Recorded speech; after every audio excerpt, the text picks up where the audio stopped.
Okay, here we have the European fan palm, also known as Chamaerops Humilis. Here he is just underneath the Trachycarpus and the cordyline, and this plant's actually done very well. This was the second palm I ever purchased and grew, and I've had it for 10 years. I purchased this plant in 2012 and actually it only went into the ground early this year in the spring, about May time. So we've probably lost a bit of growth, to be honest, in that time. I always kind of figured I'd have my own house by now, but growing up is hard in the UK in the cost of living crisis, and therefore I decided I won't be able to bring him with me. Not now anyway. So he's in the ground after 10 years and he's looking great. As you can see, we have a nice healthy centre area, beautiful dark green new fronds here and here. We have a fully developed frond here which just needs to open out. And we have 1, 2, 3 spears in there, so he really is loving the warm weather.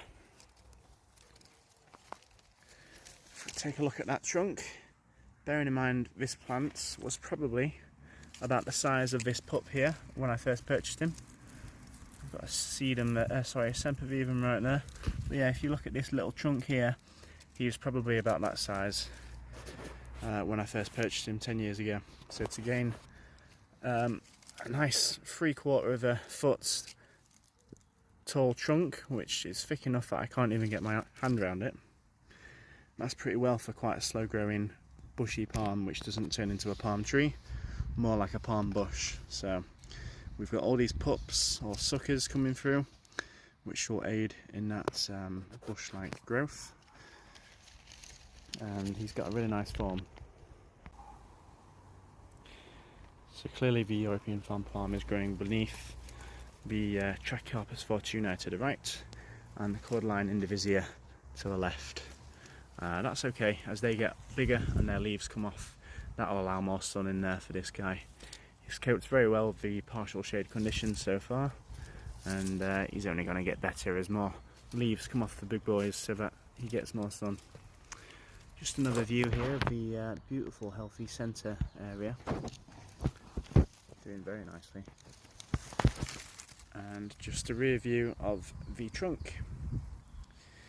The birds keep picking away at the soil, exposing his roots, which is detrimental to plant growth and can cause frost damage and therefore root rot in the winter.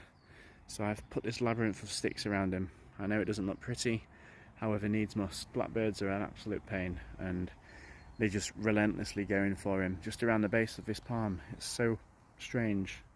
So clearly they're trying to find something, but in the process they could kill this palm. So I have had to create this labyrinth of sticks. I know it doesn't look great, but that's why they are there. Once the soil settles down and it's winter, the birds are a bit less active, I'll probably take those out.